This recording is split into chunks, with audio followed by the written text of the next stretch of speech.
algo pasa ahí, pero yo vuelvo a aprender. Entonces, adquiéralas. Pero lo que estuvimos tratando la última semana, en primer lugar, hicimos un énfasis sobre la sangre de Cristo, lo que es la sangre de Jesús, la sangre de Jesucristo. Es el precio que se pagó para nuestra redención. Y vimos cuántas veces el Señor vertió su sangre, el Señor derramó su sangre, y por la palabra nos dimos cuenta que la sangre de Cristo no solo fue derramada en la cruz del Calvario, sino que aún antes de Jesús ser crucificado, ya su sangre estaba vertiéndose, como fue en el Getsemaní, en el monte de los olivos, la noche de la oración, cuando él fue arrestado. El Señor derramó grandes gotas de sangre que salían de sus poros. Fue también cuando recibió la corona de espinas. Dijimos que cuando Cristo derramó su sangre por causa de las espinas, la sangre de Cristo tiene que ver con redimirnos de toda maldición, liberarnos de toda maldición. En la Biblia las espinas son maldición. ¿Recuerda usted el capítulo 3 del libro de Génesis? Que por causa del pecado del hombre, el Señor le dijo a la tierra: maldita serás por causa del hombre, y espinas y abrojos producirás. Y aparecen las espinas por primera vez sobre la tierra. Las espinas son un sinónimo de maldición. Jesús derramó su sangre cuando lo coronaron con espinas, y esa sangre que Cristo derramó fue para liberarnos de toda maldición. Amén. Pero Jesús también derramó su sangre cuando él recibió la flagelación, cuando fue azotado, cuando los azotes romanos destruyeron su piel y fue convertido en una herida total, una llaga total. Jesús fue flagelado, su cuerpo, su piel fue destruida.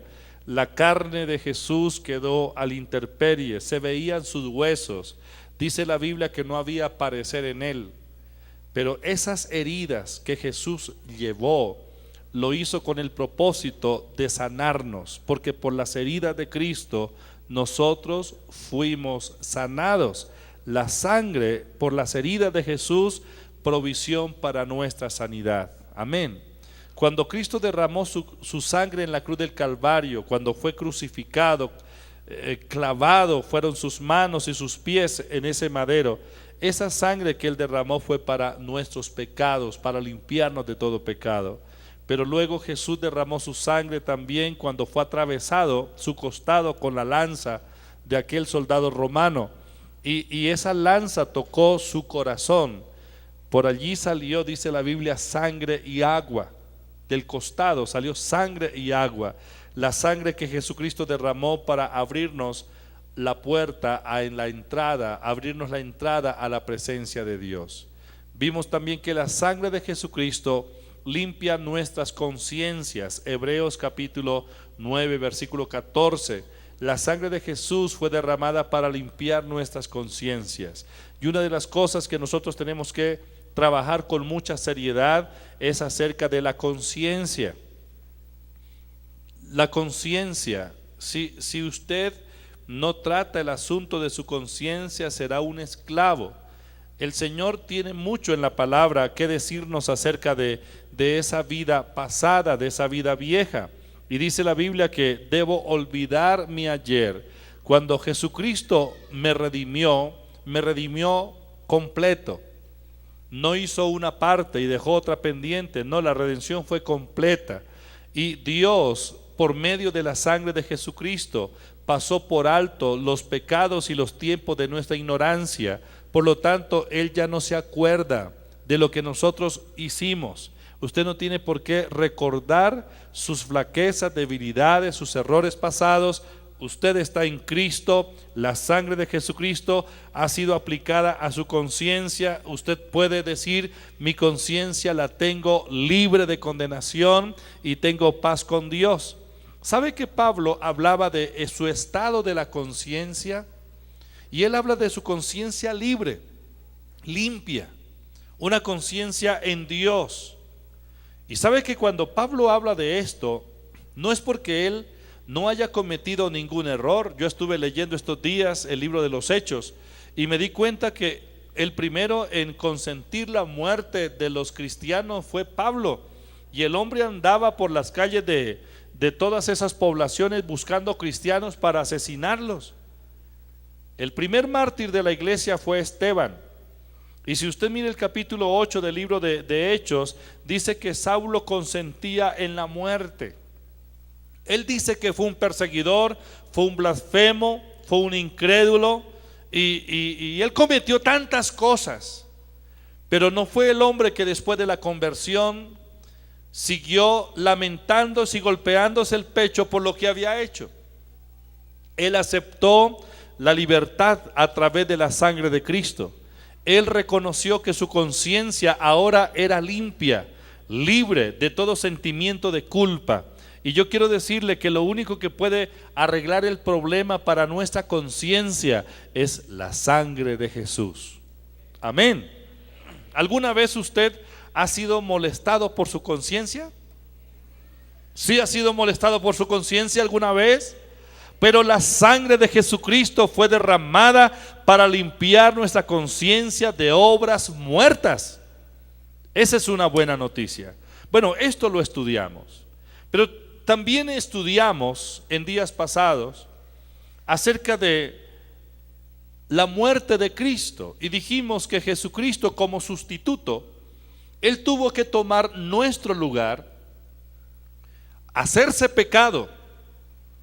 Él no tenía por qué morir, a menos que se identificara con el pecado. Segunda de Corintios 5:21 dice: al que no conoció pecado, por nosotros lo hizo pecado. Es decir, Jesús fue hecho la esencia misma del pecado.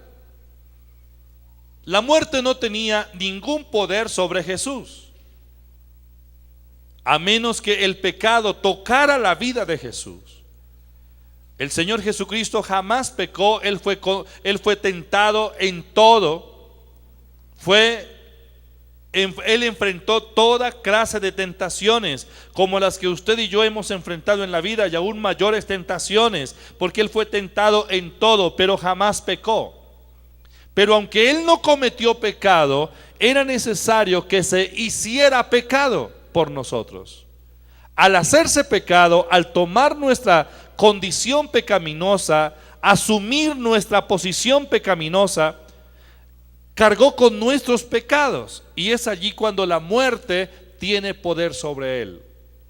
Vimos también que todo esto sucedió para cumplirse la profecía de Génesis 3:15.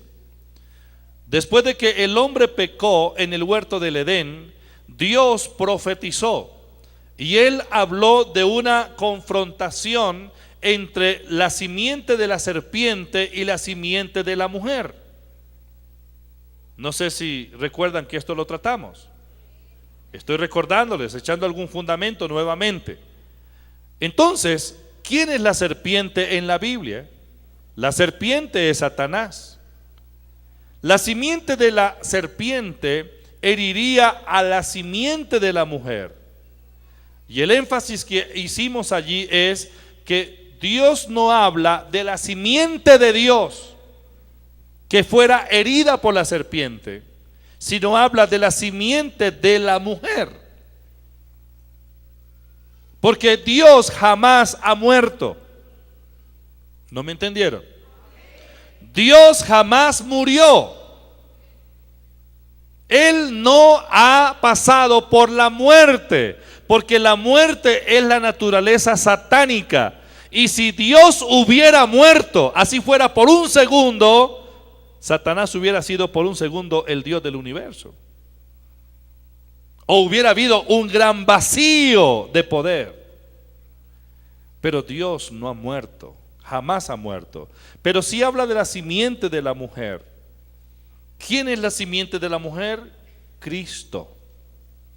Cristo. Les dije hace 8 días que en la cruz del Calvario no murió Dios, que en la cruz del Calvario murió Jesús, hombre. ¿De acuerdo? Eso lo tenemos claro, ¿verdad? Pero ¿qué pasó después de la muerte? después de la muerte en la cruz, ¿a dónde fue el alma del Señor? ¿A dónde fue el alma del Señor Jesús después de la muerte en la cruz? ¿Se fue para el cielo? No, Él no fue al cielo. Él descendió al infierno, su alma descendió al Hades. Hades es infierno, Hades es Seol, Hades es lugar de los muertos, pues Él descendió al infierno. ¿A qué descendió Jesús al infierno? ¿Por qué Jesús tuvo que ir al infierno? Número uno, para recibir el castigo por nuestros pecados. Porque Él cargó nuestros pecados, y la Biblia dice que la ira de Dios se revela contra toda clase de impiedad e injusticia de los hombres. Jesús toma nuestros pecados y por esa razón Él es objeto de la ira de Dios. Se derrama la ira de Dios sobre Él. Él recibe el castigo supremo. Él es castigado y es castigado en el infierno. Allí Él sufrió los dolores de la muerte. Hechos capítulo 2 versículo 24. Él sufrió los dolores de la muerte. En el infierno padeció los dolores de la muerte. ¿Hasta cuándo? Él tuvo que padecer los dolores de la muerte hasta que la justicia de Dios fue satisfecha, hasta que satisfizo la justicia de Dios, la demanda de la justicia de Dios. Entonces, una vez Él cancela todo a nuestro favor, es libre de la condenación.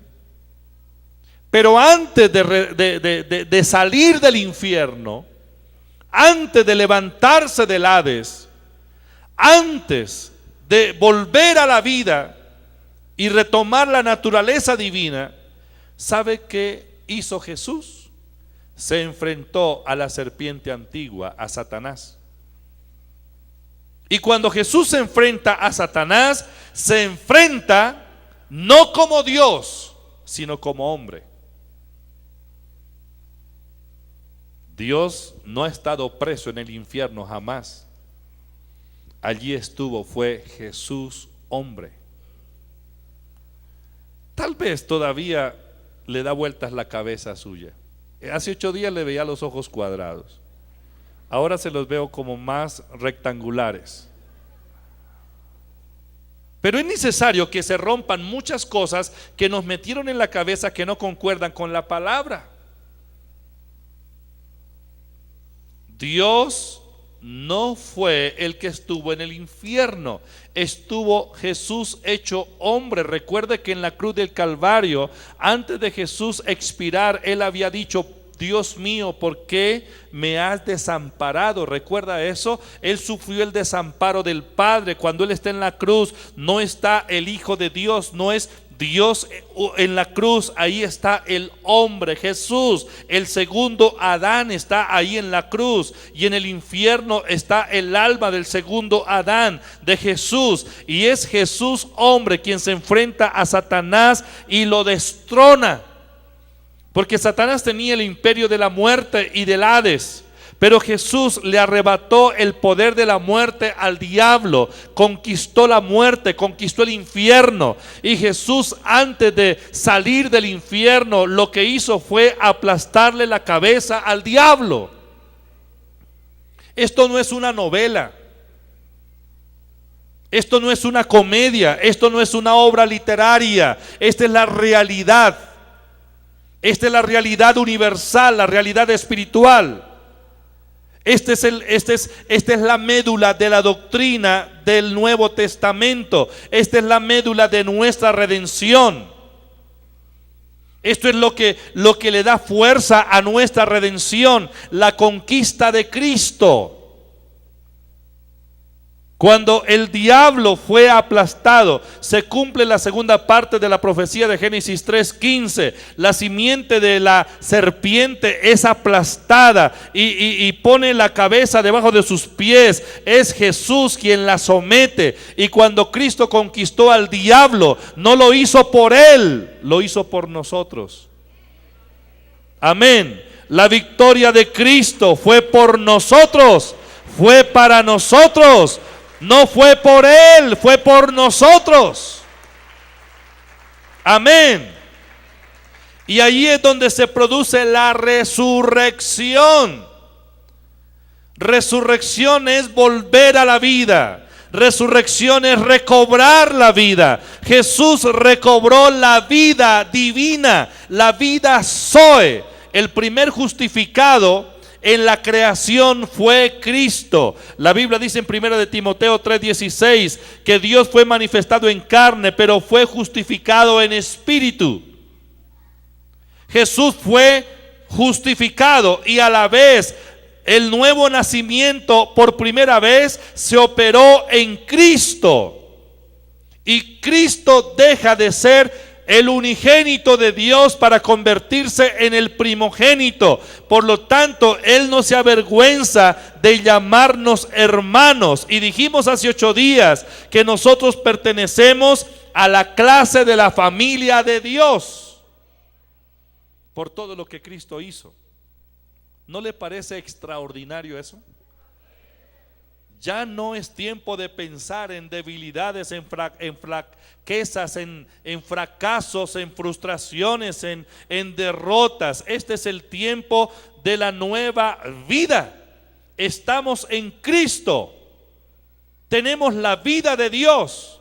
Cristo conquistó todo para que usted y yo vivamos en libertad. Amén. Él lo hizo no por Él, sino por nosotros. Ahora nos corresponde contemplar lo que nosotros somos en Cristo. Hay que corregir la imagen que nosotros tenemos de Cristo en la mente, porque nos metieron en la mente la imagen de un Cristo débil, abandonado, sufriente, humillado, crucificado. Todavía muchos tienen en la cabeza la imagen del Cristo crucificado. Pero yo quiero decirle que eso fue apenas una parte, una etapa. Pero pasó. La crucifixión no duró sino 6 horas. A Él lo crucificaron a la hora 3:00. Ya a la hora 9 ya lo estaban bajando de la cruz porque había muerto. ¿Se acuerdan de eso? La cruz para Cristo solo duró 6 horas. Y yo quiero decirle que Jesús no está en la cruz está vacía. La cruz se convirtió en madera, en leña. Ya no existe ni ceniza de esa cruz. Por lo tanto, yo no adoro la cruz, adoro al que resucitó de entre los muertos. Amén. No tengo por qué adorar la cruz. Yo adoro al resucitado, al que vive, murió pero vive, estuvo muerto pero vive, y recibió toda la autoridad en el cielo y en la tierra. A Él adoramos. Y yo tengo que cambiar esa imagen del Cristo humillado, sacarla de mi cabeza. Mire cuánta gente sube a los altares en la montaña Monserrate o va a cualquier altar y ve la imagen de su Cristo ahí tan humillado y tan indefenso y todavía atado y con corona de espinas en la cabeza, y se compadece y le provoca metérsele allá y ver en qué lo puede ayudar. Pero yo quiero decirle que todo eso pasó. La cruz ya pasó, la muerte ya pasó. Estamos en la dimensión de la vida. Ya pasó. No puedo adorar a alguien que ya no está ahí. Yo sé que si Él estuviera crucificado todavía pidiendo agua, yo haría lo que fuera para llegar hasta el Gólgota, llevarle esta taza de café o de té. Pero si usted va a Jerusalén y sube al Gólgota, le van a contar lo que pasó, pero sus ojos no verán nada, porque eso ya pasó. Diga, ya pasó. Eso fue de 3 días, pero han transcurrido más de 2000 años donde Él permanece en el trono, rigiendo sobre todas las cosas. Yo tengo que mirarlo como el Cristo glorificado, el Cristo resucitado y no el Cristo humillado. Aquí en Colombia hay una ciudad donde le hacen culto y procesión al Cristo del humilladero. Y es muy famosa las fiestas religiosas allá. Pero yo quiero decirle que Él no está humillado. Él ha sido exaltado sobre todas las cosas. Sumamente exaltado. ¿De acuerdo? Tenemos que tener una imagen del Cristo resucitado muy clara en nosotros. Él lo hizo por usted y por mí. ¿Cuántos de ustedes creen en Cristo? Voy a contar las manos. No importa si usted es ateo, pero si es ateo, diga: gracias a Dios creo en Cristo. Porque Jesucristo es el único camino para llegar al Padre. ¿Sabe una cosa? La Biblia dice que si confesares con tu boca que Jesucristo es el Señor y creyeres en tu corazón que Dios lo levantó de los muertos, serás salvo. Porque con el corazón se cree para justicia, pero con la boca se confiesa para salvación. Repita eso: yo confieso que Jesucristo es el Señor. Creo que Dios lo levantó de los muertos. Confieso que Él es mi Señor, Él es mi Redentor, que por su resurrección yo tengo la vida. ¿Sabe qué acaba de ocurrir? Que usted afirmó lo que es en Cristo. Una confesión como la que acabamos de hacer es suficiente para que una persona condenada pase a la vida. Eso es todo. No hay que cambiar de denominación. Hay grupos religiosos que le dicen a sus fieles, a sus miembros, que nunca piensen, ni siquiera se imaginen que pueden salirse de ahí, de esa denominación.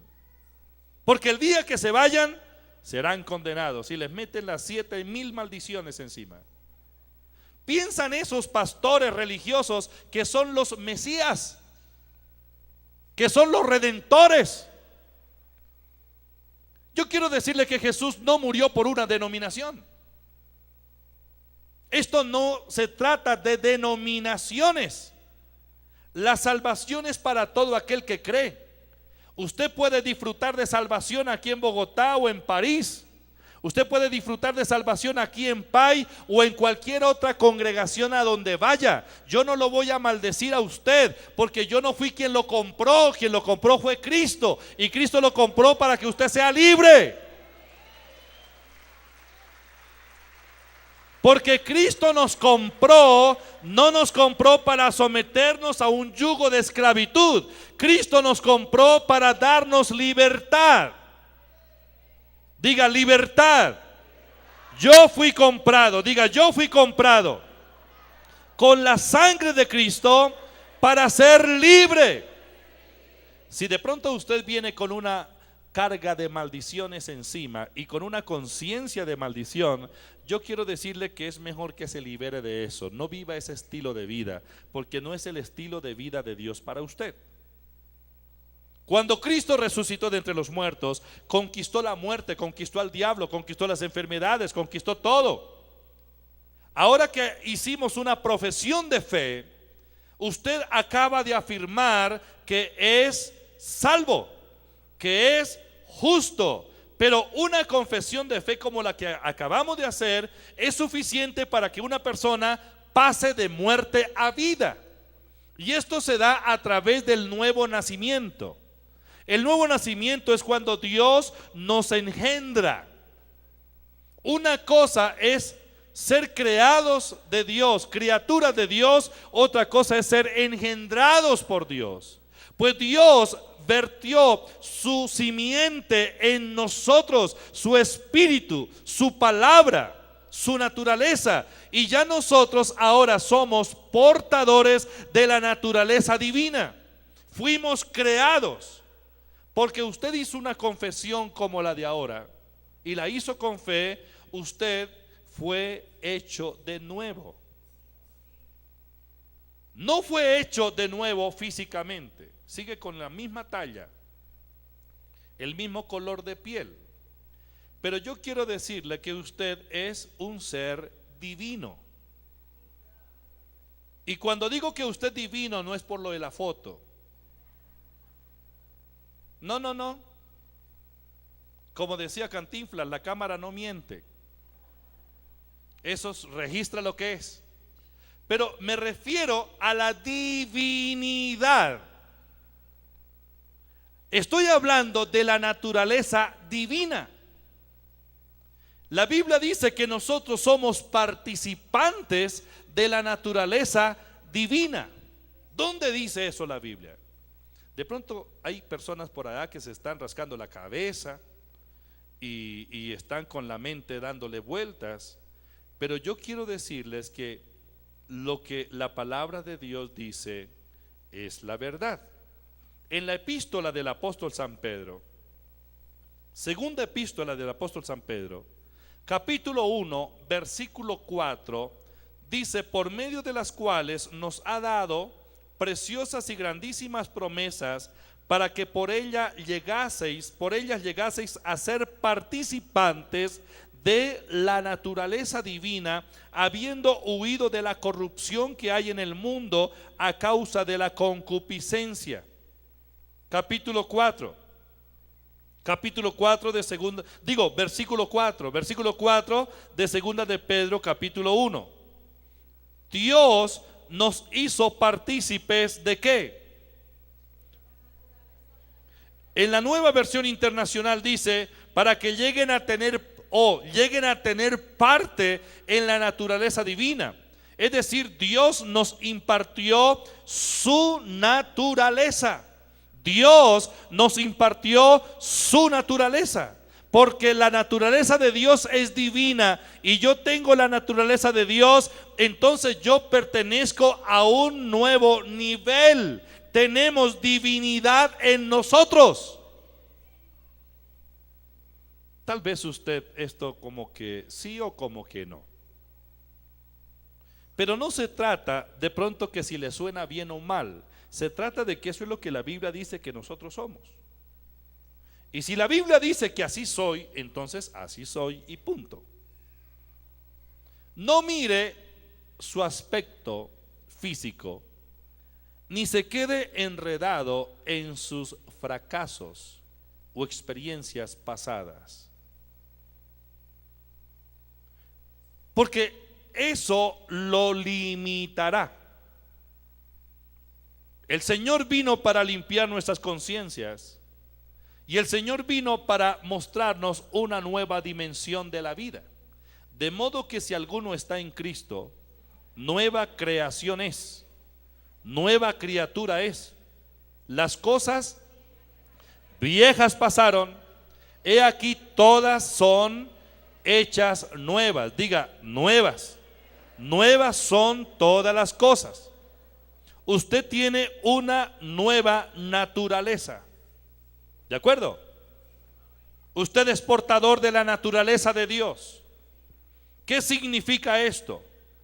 Que la nueva naturaleza que Dios nos impartió es una realidad y no es solamente una afirmación o punto de vista teológico. No les estoy hablando de la teología de la nueva creación. Les estoy hablando de la realidad de la nueva creación. San Juan capítulo 1 versículos 12 y 13 dice: mas a todos los que lo recibieron y los que creen en su nombre, le dio potestad de ser hechos hijos de Dios, los cuales no son engendrados de carne y sangre, ni de voluntad de varón, sino de Dios. Nosotros fuimos engendrados. Esta es la realidad absoluta. Somos una nueva creación. Diga, soy una nueva creación. La religiosidad ha hecho énfasis siempre en la parte negativa. Hay gente que piensa que si no se le está hablando de debilidad, de pecado y de condenación, entonces allí no hay un evangelio bueno. Y hay personas que dicen, yo no sé por qué no predican del pecado, por qué no lo ponen a uno como en cintura. Y quieren que lo pongan en cintura, pues guarde dieta. Pero yo no estoy aquí para actuar como el zorro, o mejor, como el llanero solitario, con un látigo en la mano, a ver quién anda o quién no anda. ¿Sabe que mientras yo dedicara mi tiempo para decirle a usted todas sus imperfecciones, lo que haría es estimular su naturaleza vieja y mantenerlo a usted bajo un yugo de condenación permanente? No piensen que no me doy cuenta que ustedes tienen defectos. Ustedes solo miran mis defectos y pueden hablar y criticar lo que quieran, porque al fin y al cabo yo no soy inmaculado. Ustedes no tienen aquí a un extraterrestre. Yo como, duermo y ronco, me imagino, porque no me doy cuenta. Pero el hecho de que yo no les diga a ustedes sus imperfecciones no quiere decir que yo no las note. Lo que yo no quiero es meterlo a usted en el pensamiento de la inhabilidad y la condenación, porque estoy estimulando en usted esa parte negativa, esa parte negra de su vida. Y en lugar de crecer, usted va a vivir en una condenación y en una lucha permanente, pensando si será o no será salvo. Después de haberle predicado más de 17 años a una congregación, un día les pregunté, ¿cuántos de los que están aquí saben que si el Señor viniera ahora, están seguros de su salvación? Mire, ni el 30% de la gente levantó su mano. Yo dije, entonces, ¿qué tengo yo aquí? Tantos años predicándoles y ni siquiera son salvos. Increíble. Pero es porque se mantiene bajo la conciencia de culpa y de condenación a la gente. Pero usted no está para que le digan lo que usted hizo, para que le esté recordando sus imperfecciones pasadas. Usted está aquí para que se le diga, para que se le muestre a través de la palabra lo que usted es en Cristo. Si alguno está en Cristo, es una ¿qué? Nueva creación. Si le hablara de sus debilidades, si le hablo de sus flaquezas, si le hablo de la condenación, sencillamente usted cada día se va a sentir más indigno y siempre estará golpeándose el pecho y esperando que le caigan las 7,000 plagas. Porque hay gente que cuando le va mal, cuando algo no le sale bien, comienza a decir, bueno, por algo será. Por algo será, ahora las estoy pagando. Y están pendientes de cuántas cosas malas les van a ocurrir y siempre lo asumen con nobleza. No, eso es bobería. No tiene por qué asumir el puesto de un chivo expiatorio donde todas las maldiciones se le pongan encima. ¿Recuerdan lo del chivo expiatorio en el Antiguo Testamento? Cuando se hacía el sacrificio por el pecado de la nación, traían dos animales de esos, y el sacerdote colocaba a uno lo sacrificaba, lo mataba, y al otro le colocaba las manos sobre la cabeza y le echaba todas las maldiciones del pueblo. Y le ponía encima la maldición y los pecados de la nación. Y dice que el animal salía hacia el desierto y nunca más se volvía a ver. Ese chivo expiatorio se cargaba los pecados, no solo los de él, sino los ajenos. Pero usted no tiene por qué comportarse como un chivo expiatorio. Ya hubo alguien que hace 2000 años se cargó con nuestros pecados y maldiciones para que nosotros fuésemos libres. Amén. Ya no debilidades, ya no flaquezas. Diga el débil, fuerte soy. Dígalo 3 veces. Diga el débil, fuerte soy. Diga el débil, fuerte soy. Diga el débil, fuerte soy. No tiene por qué vivir en temor, en flaqueza. Atrévase a confesar lo que Dios dice. La Biblia dice que usted es hechura de Dios. Diga, soy hechura de Dios. Mi papá y mi mamá me hicieron físicamente, pero Dios en Cristo me hizo una obra nueva. Porque el verdadero ser es lo que está por dentro del cuerpo.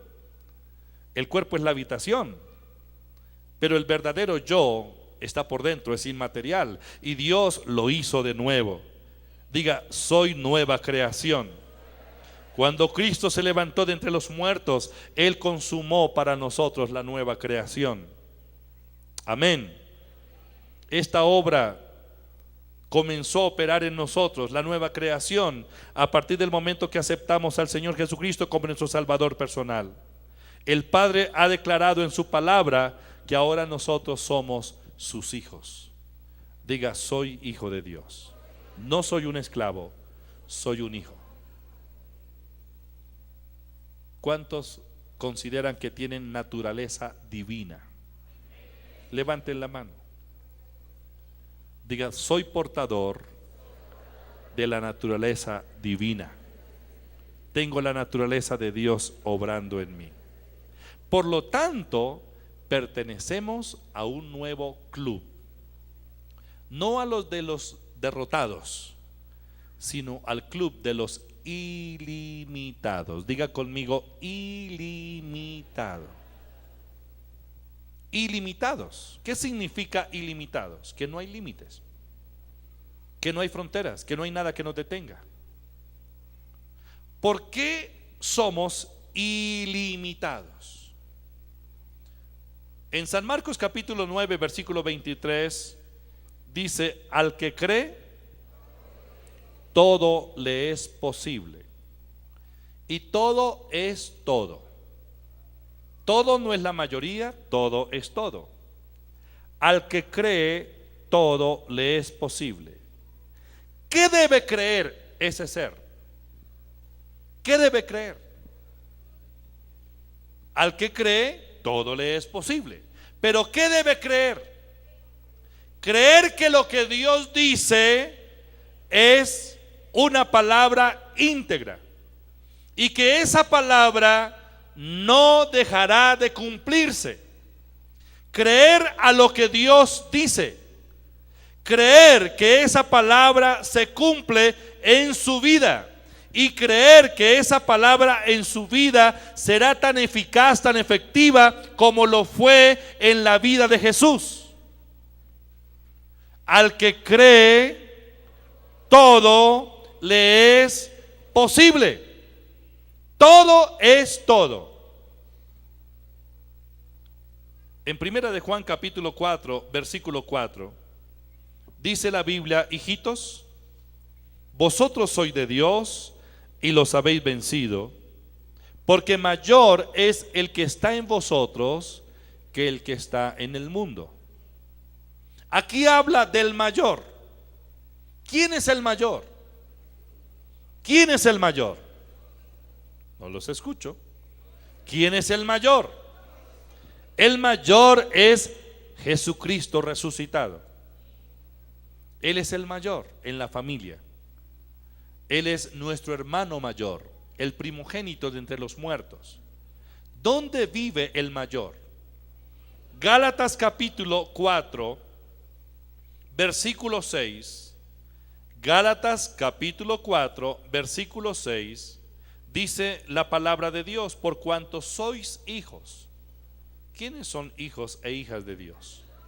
Somos hijos de Dios. Por cuanto sois hijos, Dios envió a vuestros corazones, o sea, a nuestro espíritu, el espíritu de su Hijo. O sea, que el espíritu de Jesucristo, escúcheme, el espíritu de Jesucristo ha sido enviado a nuestro espíritu. ¿Dónde vive Cristo ahora? ¿Dónde está Cristo ahora? En mi corazón. Pero ¿cuál es el Cristo que está en su corazón? El Cristo glorificado, el Cristo resucitado. Así que ya no eres esclavo. Versículo 7. Diga, no soy esclavo, soy hijo. Y si hijo, también heredero de Dios y coheredero con Cristo. Soy hijo de Dios. Dígale al que está al lado suyo, usted es un hijo, una hija de Dios. Hijo de Dios, hija de Dios. Porque el Espíritu de Jesucristo está en nosotros. Y el Espíritu de Jesucristo resucitado es la máxima autoridad en el universo. Antes de Jesucristo ascender al cielo, Él nos dejó su pensamiento. Y cuando soltó esa palabra, estaba pensando en usted y en mí. San Juan capítulo 14, versículo 12. Ese es uno de los pensamientos que Él nos dejó antes de ascender al cielo. Dice: de cierto os digo, el que cree en mí, las obras que yo hago, Él las hará también, y aún mayores hará, porque yo voy al Padre. ¿Cuál es el mensaje central de este versículo? ¿Cuál es el mensaje central de este versículo de Juan 14, 12?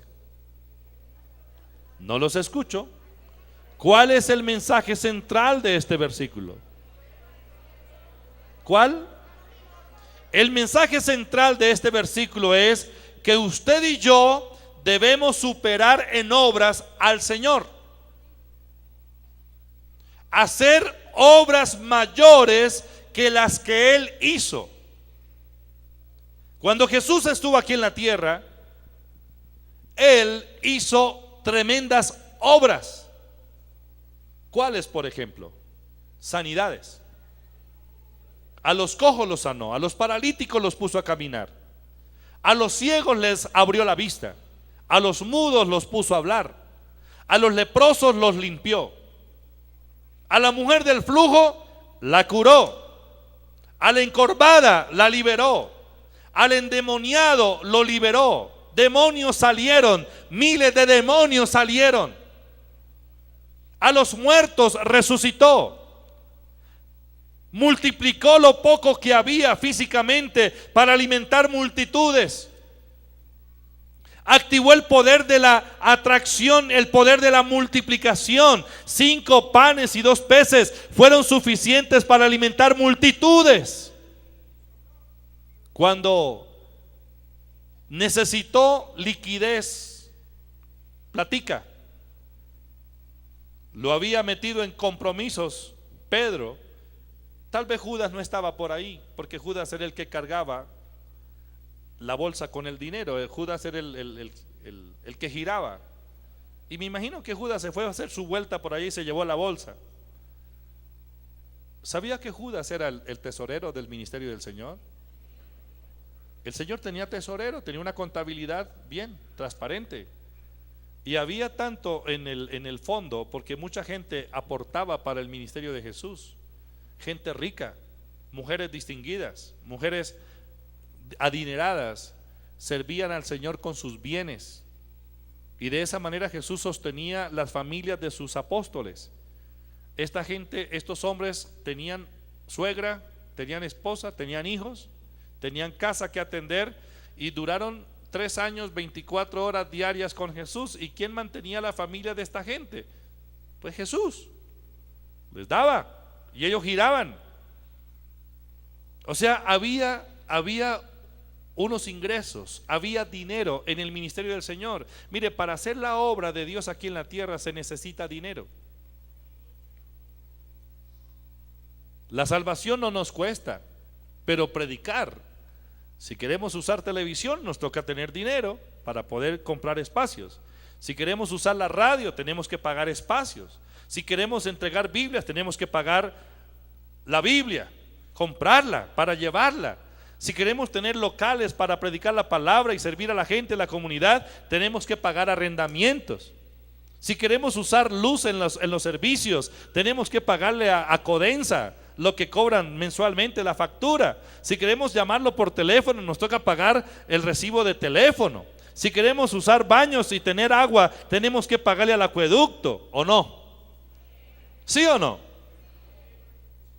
Se necesita dinero en la tesorería. Si queremos tener medios de comunicación, nos toca comprarlos. Si queremos tener Capilla nos toca comprarla, construirla. Y para ello necesitamos dinero. Es decir, Jesús nos muestra que para mover un ministerio, para desarrollar una visión, se necesita dinero. Y hay gente que aprende el principio y son los primeros inversionistas en el reino. No los que primero gastan, sino los que invierten. Porque meter dinero en el reino de Dios no es un gasto, sino es una inversión. No me entendieron. Diga inversión. ¿Qué mejor inversión? Bueno, yo no sé si usted compró inversiones en Ecopetrol. Bueno, si compró, lo felicito, hicieron asamblea y todo, ¿no? Y van a cobrar ahí como, bueno, hay unos dividendos ahí. Pero lo mejor que uno pueda hacer es asociarse con Dios e invertir en el reino. Jesús, en ese momento cuando llega Pedro y le dice: maestro, me preguntaron que si pagamos los impuestos. Jesús le dijo: mire, se refería a los impuestos del templo. Yo quiero decirle que usted debe pagar los impuestos, porque si no la DIAN lo va a perseguir. Y declare lo que es. Como cristianos debemos declarar lo que es. ¿De acuerdo? No esconda, declare. Ay, pero tengo que darle al gobierno, y para que hagan con la plata. No importa lo que hagan con la plata. Al César lo que es del César, y a Dios lo que es de Dios. Pague impuestos.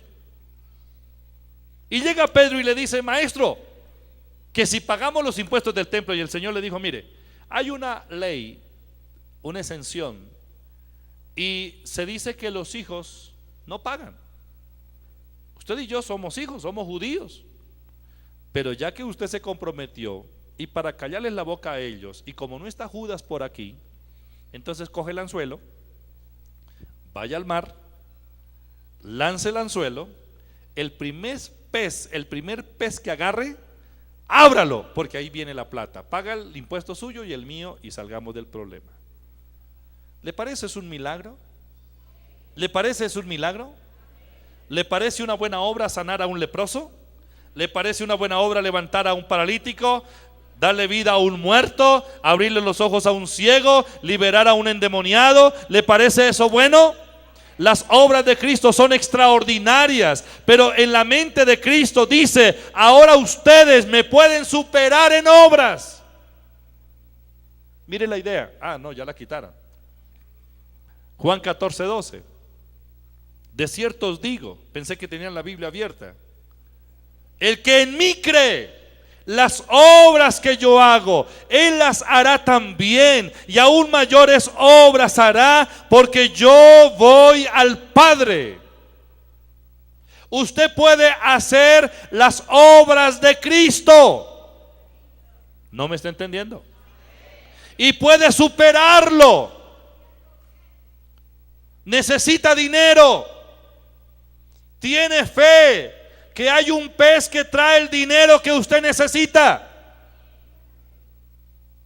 Yo no me voy a dejar deprimir por los compromisos financieros.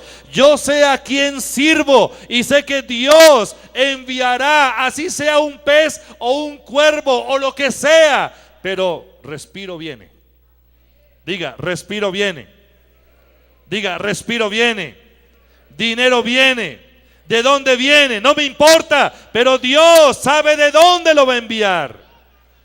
De Él viene mi socorro. Jesús dijo: no hay problema que no tengamos ahora la moneda para pagar el impuesto, pero el pez ya nos trae la plata. Tranquilo, Pedro, no se preocupe. Vaya, traiga el pez, ábralo, pague todo y resuelva el problema. Mire, obras como estas usted las puede hacer, y aún mayores obras hará. ¿Cuál es la condición para esto? ¿Cuál es la condición para entrar en esa dimensión? Les estoy hablando del club de los ilimitados, no de los tullidos. Usted puede tener imperfección física, limitación física, pero eso no significa que usted sea un inhábil. Porque yo he visto gente que no tiene manos y han sido tan exitosos como muchos que se han propuesto a vencer cualquier limitación física. Porque las limitaciones físicas no son las que realmente paralizan.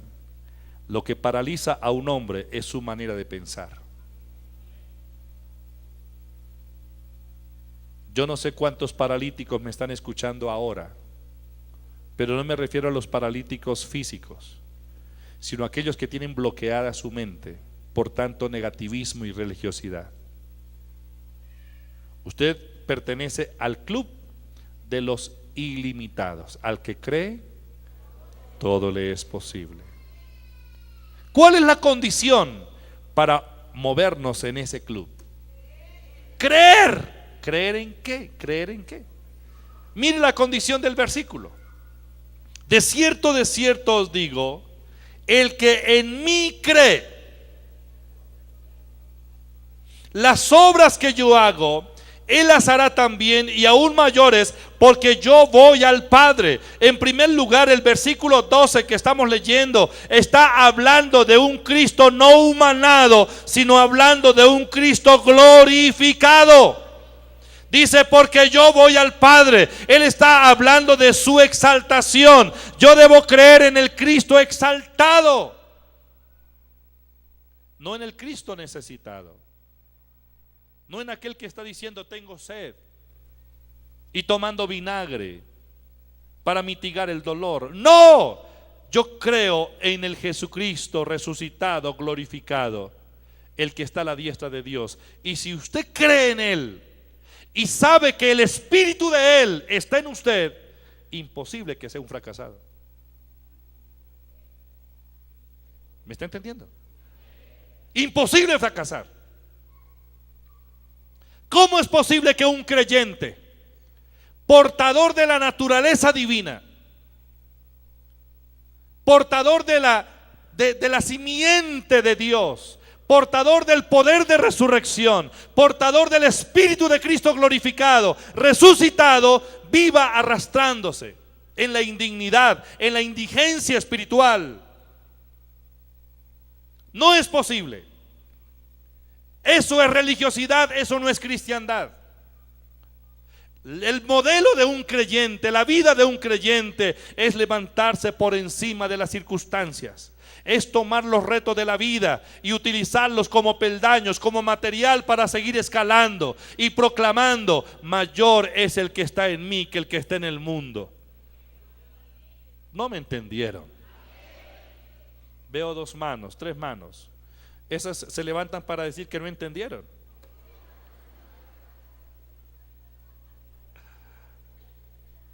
El Espíritu de Jesús está en mí.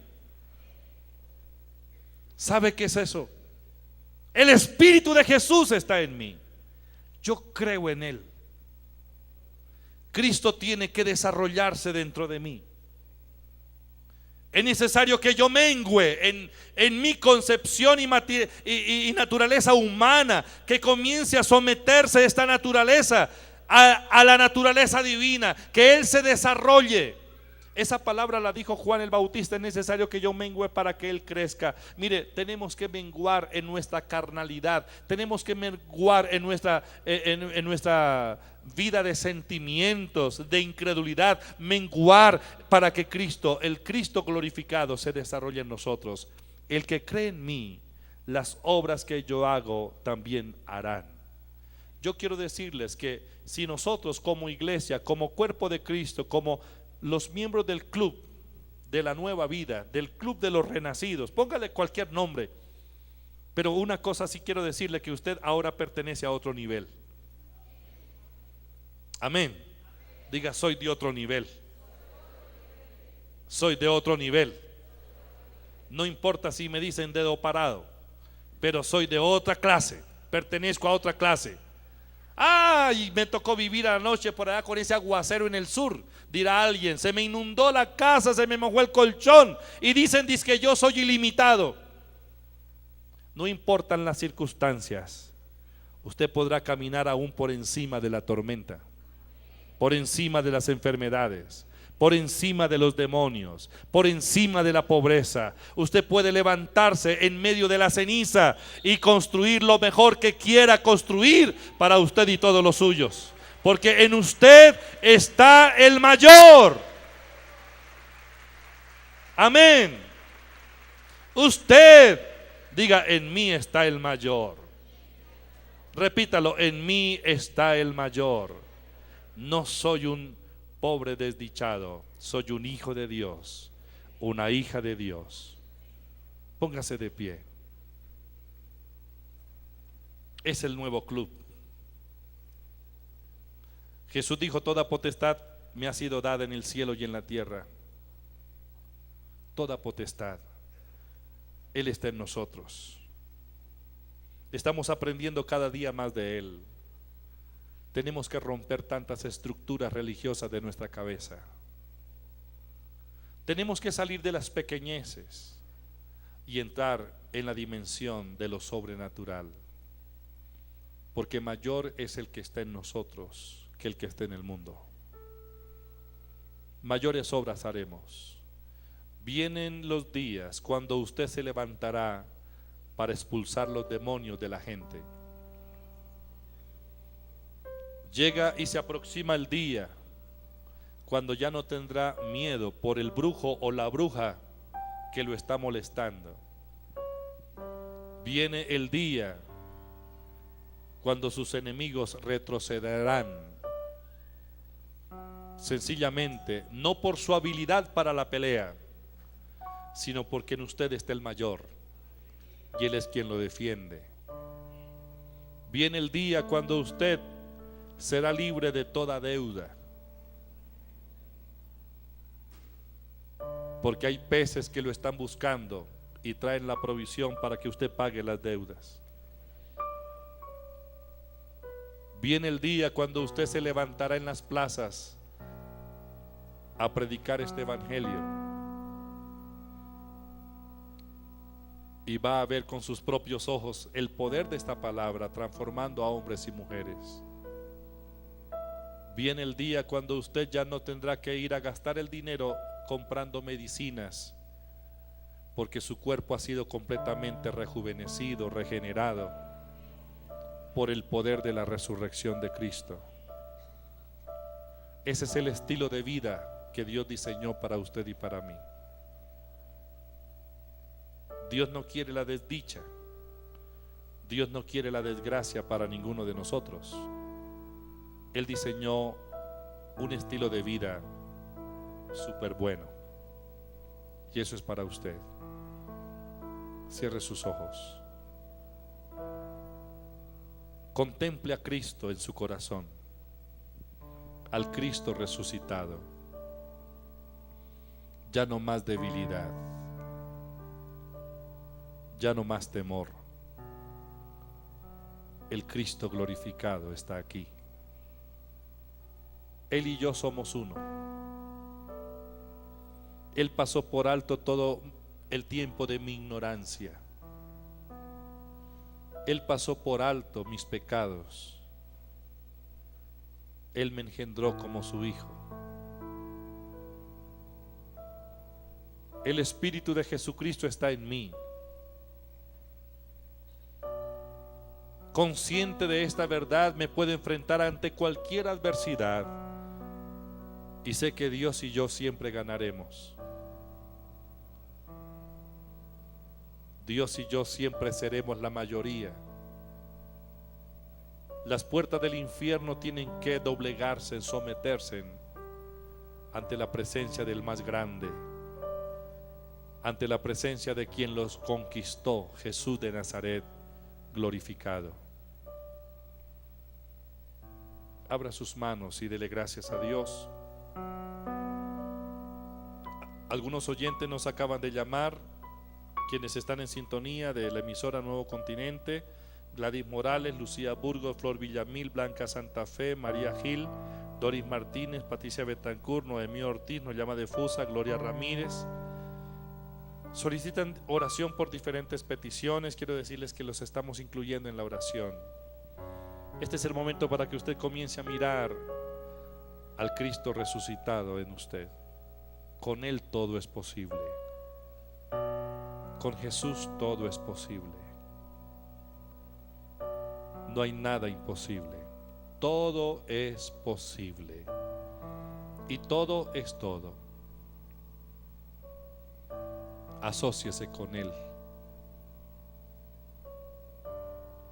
¿Quiere levantar un poquito sus manos en adoración? Hágalo. Hay una atmósfera muy agradable en esta mañana aquí. Es la presencia de Dios. Yo he sembrado la palabra hoy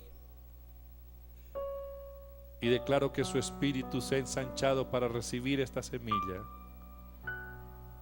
y que a partir de hoy cambios radicales usted experimentará en su vida.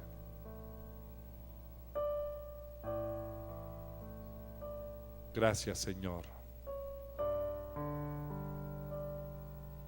A partir de hoy usted comenzará a llamar las cosas que no son como si fuesen. Viene una ola de lo sobrenatural sobre nosotros, pero esa ola se va a quedar ahí, sobre los que creemos.